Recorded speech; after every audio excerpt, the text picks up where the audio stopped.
acompañar en los próximos minutos el fiscal de corte, el doctor Jorge Díaz. Doctor, gracias por acompañarnos estos minutos. Bueno, un gusto estar por acá. Gracias por la invitación. Por favor, uno habla o arma, mejor dicho, una entrevista en base a temas puntuales. Hay un tema muy puntual que obviamente es el primer aniversario del nuevo Código del Proceso Penal, pero si uno se mete en su cuenta de Twitter hace minutos y usted hace semejante tuit hablando de una condena de 25 años por un femicidio reciente, que además, como usted lo dijo públicamente, yo lo voy a decir, en lo personal puede decirse que lo tocó muy de cerca, y una pena de 25 años, quiero arrancar por ahí, es decir, porque hay una condena a 25 años de prisión. Bueno, acá hay ocurrió un delito que a mí me toca de cerca porque conozco la familia de la víctima.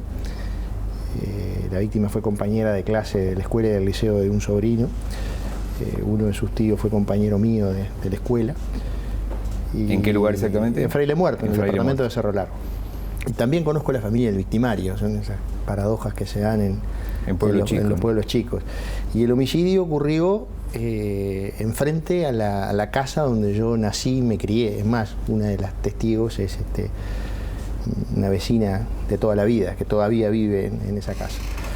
Entonces, evidentemente, esas cosas a uno lo tocan de cerca y lo tocan de cerca cuando venimos de un debate el año pasado muy duro respecto de la instalación o no del agravante del feminicidio como agravante del homicidio, donde mucha gente dijo que era derecho penal simbólico, que no iba a servir para nada, etcétera, etcétera.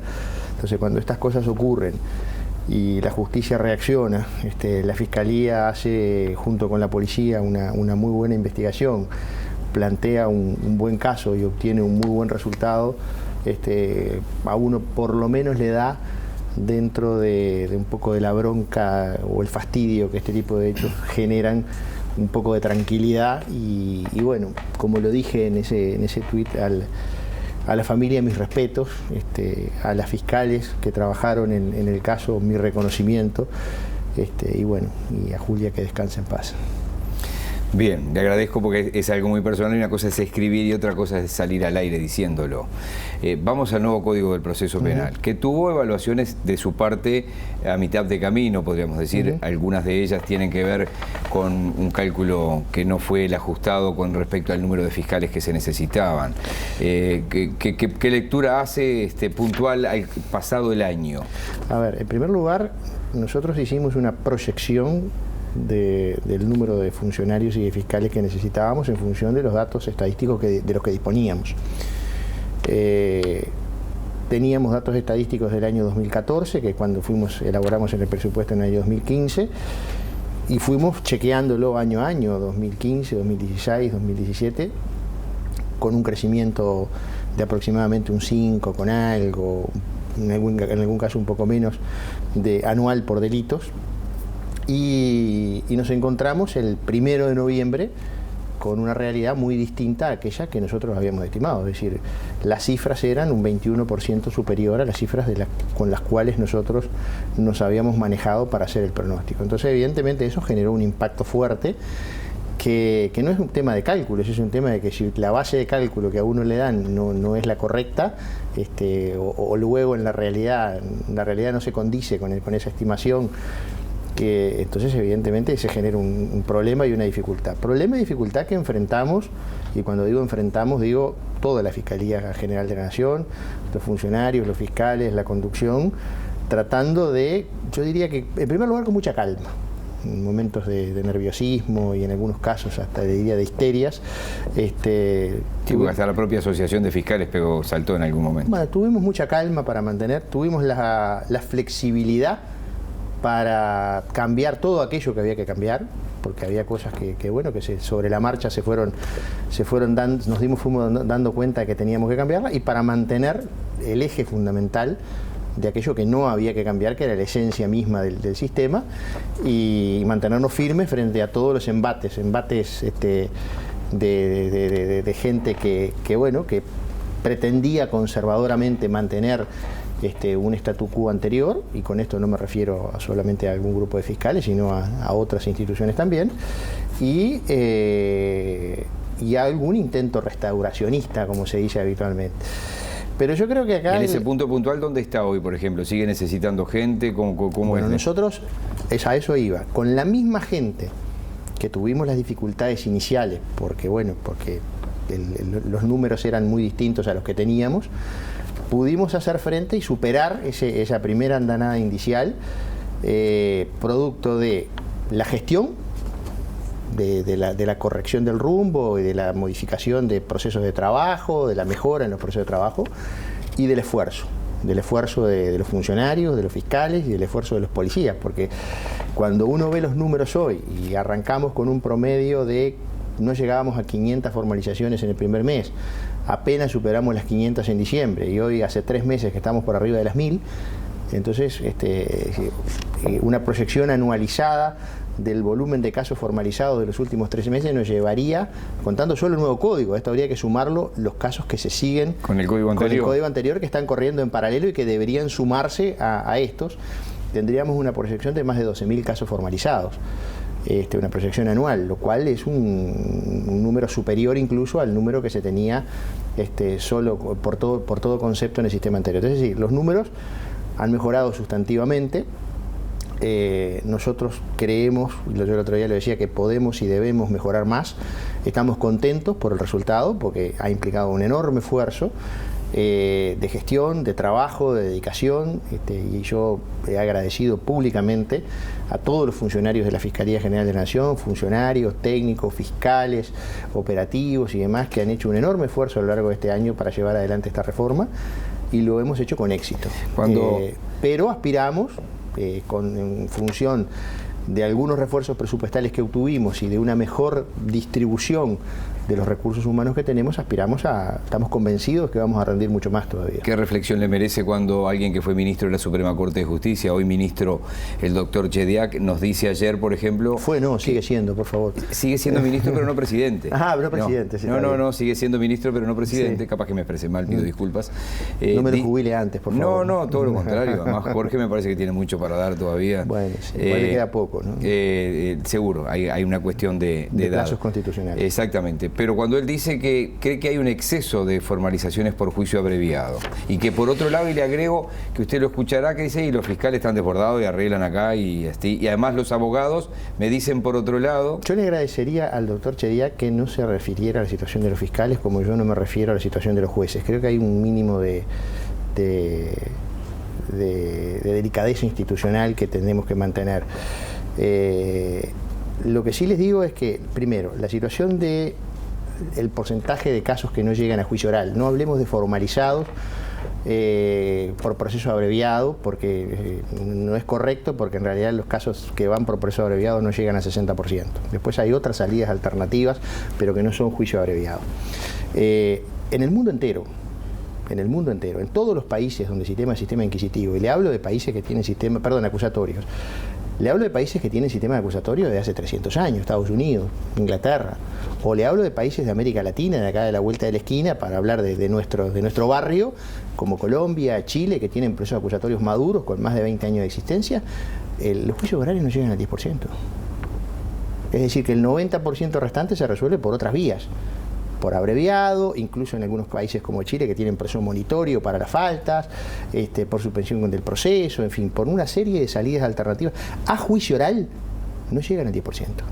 Entonces digo, a mí no me llama la atención ese dato en sí mismo, porque no estamos fuera de lo que ocurre en otros países. Basta saber lo que había pasado y lo que sigue pasando hoy en el resto de los países como para darse cuenta de que lo que nos está pasando a nosotros es lo mismo, es normal y es lo que sucede habitualmente.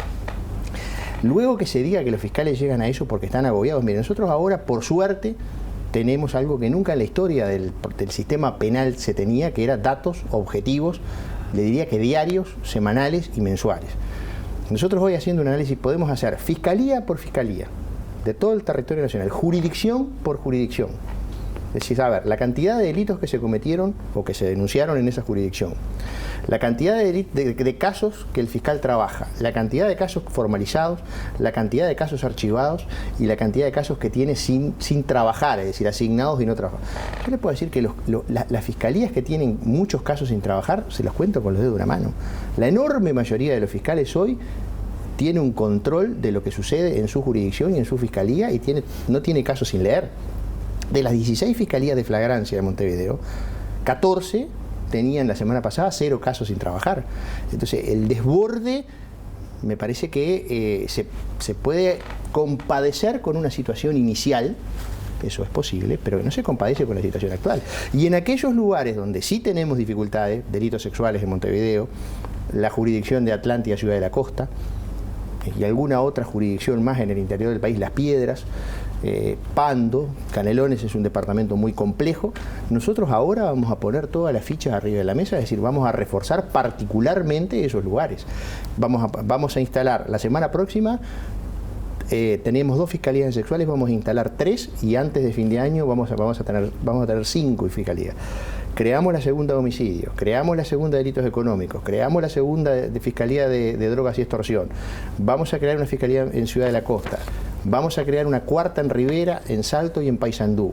Y van a ingresar además 41 abogados a trabajar en la fiscalía casi en su totalidad en el interior del país. Vio que en el Zunca quieren una especializada para los temas laborales y los accidentes laborales y la responsabilidad empresarial. Me lo plantearon, ellos tienen una reflexión bien interesante que dice relación con el conjunto de accidentes que hay laborales con lesionados con muerte y lesionados graves o lesionados gravísimos.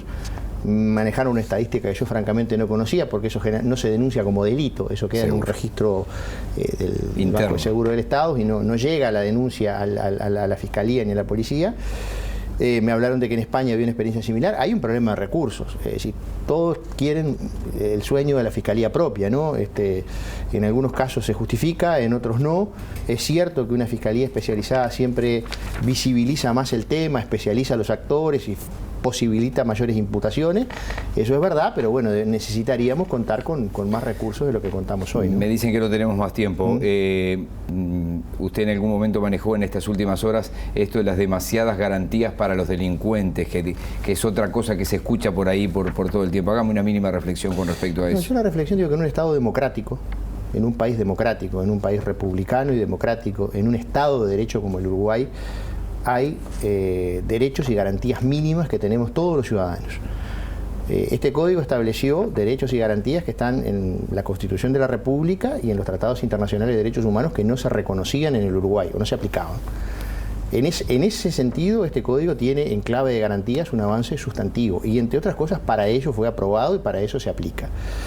Lo que a mí me preocupa, y mire que lo entiendo, porque la seguridad es el problema más importante para los uruguayos hoy. Si uno mira las encuestas desde el segundo semestre del 2009 hasta ahora, siempre fue el tema más importante la seguridad, y lo entiendo, no me lo tienen que explicar a mí cuáles son las consecuencias de la inseguridad. Sabemos. Lo entiendo, pero me preocupa la posición en las cuales nos estamos colocando aquellos sectores más pudientes de la sociedad, entre los que me incluyo, para que no haya ningún tipo de discusión. Y nos estamos colocando en la posición de víctimas. En el nosotros y el ellos, o el ellos y nosotros, que se ha hecho bastante popular en el último tiempo, uno analiza y lo discute, pero mire que le estoy hablando de reuniones de comidas, asados, discusiones familiares y demás.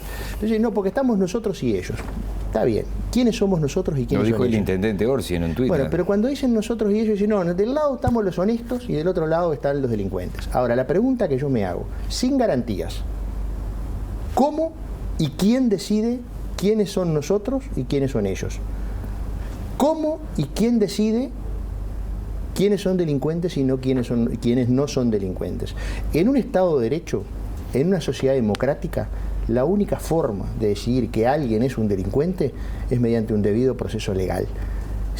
Y ojo, porque atrás de ese reclamo, porque te dicen, menos garantías para los piches. Perdón, las garantías son para todos. Y si se pierden para todos, para los honestos y para los deshonestos. Y ojo a veces con ese tipo de reclamos, porque, a ver, en el plano físico, si yo me desplazo hacia un lado, siempre va a haber un objeto que evite que yo me siga desplazando hacia ese lado. En el plano de las ideas, los desplazamientos no tienen límites. Tengo que terminarlo ahí. Un gusto como siempre. Un placer y muchas gracias por la invitación. Por favor, el doctor Jorge Díaz. Se viene Juan Pablo Taibo, capítulo deportivo, ya venimos.